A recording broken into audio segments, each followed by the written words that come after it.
The Nigeria Football Federation, NFF, is on the road to a rough time this year, with more of its major partners threatening they will not renew their partnerships with when they actually elapse. Now, the grouse actually is on what some describe as the football house's unprofessional attitude to corporate relationships. A marketing communications officer in one of the organizations who pleaded anonymity said his company regrets going into partnership with the NFF because of the attitude of the federation to such deals. Reacting to the threat by some of the organizations, NFF Director Media Ademola Olajire did not state reasons why some of the companies that have already left the federation decided to do so. But if you ask me, I'm just going to say this. I think it's time the NFF looks inward and try as much as possible to ensure that they find the root causes of why brands and the sponsors are indeed trying to take off or run away from associating with the NFF. If you are a credible brand and you are indeed marketable, then most definitely a lot of the brands will associate with you. But we're starting to see that this is rearing its ugly head again. We do recall in times past where the NFFs did have issues concerning sponsors and how some came and also some left. Going back to time from when the former NFF scribes were indeed running football here in Nigeria. Technically, you could say there was also a time where questions were asked, like in quotes, where is the money during that time? But you know what? I think we'll leave that story for the NFF to do its own finding. Let's go straight to another story. Lionel Messi has revealed that he regrets his actions towards Netherlands coach Louis van Gaal in the World Cup, insisting he is not sure if he was given the real World Cup trophy or a replica to celebrate with after Argentina's victory over France. Now, this story here. Anyway, the Albacete keeper lifted the trophy in December at the head of his side and admitted that there was a mess with the iconic award, no doubt, after a tense quarter-final win over Van Gaal's Holland en route to the final. Messi's return from World Cup duty has seen him linked with numerous Saudi Arabian clubs, all hopeful to snap up the 7-time Ballon d'Or winner at the end of his contract at PSG, who are in the middle of a vice-captaincy controversy. And here is Messi coming out to talk tough, like, you know what, yeah, I really care, I feel really bad for doing that, but you know what, after all, Messi, we're all humans, so I'm sure Louis van Gaal will accept your apology. Just make sure you tender the apology professionally or make it known in public, and don't just give it as side talks during interviews. Premier League leaders, or you could say former champions or Premier League club Manchester City, will go to a championship side Bristol City in the FA Cup 5th round. 5 of the 8 ties are subject to a replay, including the winner of non-league Wrexham and Sheffield United landing a home meeting with Tottenham. Manchester United will host West Ham, winner of Monday's fixture against Derby County. If Luton Town beats Grimsby Town, they will face their former manager Nathan Jones's Southampton.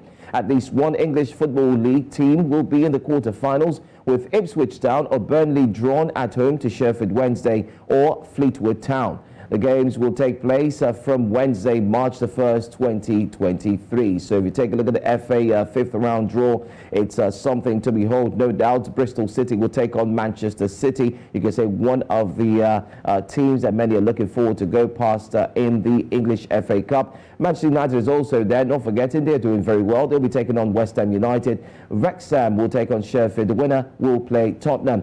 Leicester City will play Blackburn Rovers or Birmingham, depending on what side they will face, depending on the results as well of both fixtures. Well, Southampton will play Luton or Grimsby Town. That will also be determined when Luton and Grimsby play. Stoke City will play Brighton. Ipswich versus Burnley. That's another mouth-watering encounter, and they will take on Sheffield Wednesday. Fulham will take on Sunderland, and whoever wins will play Leeds United. Great games, no doubt, and we are super excited that it's coming to a close as we count down to the winners. Let's move on now to the NBA and let you in that Cameroon's Joel Embiid and his Sixers team rose to the top in this week's NBA app power rankings. The Sixers have won 20 of their last 24 overall, and they now rank higher offensively than defensively for the first time since mid-November.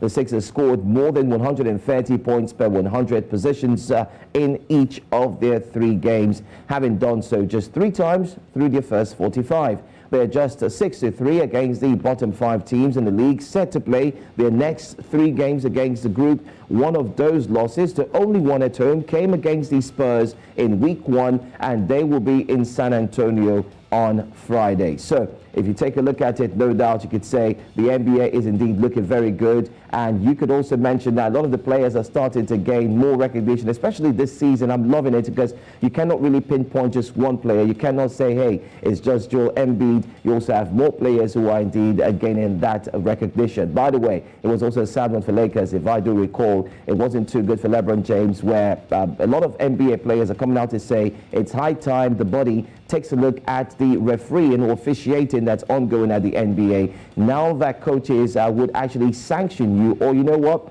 make sure that you go sit down when you query or you have something different concerning the way they're officiating. It's no longer open, but I've actually suggested that it's high time we have video assistant to referees at the NBA, just like we do have in football.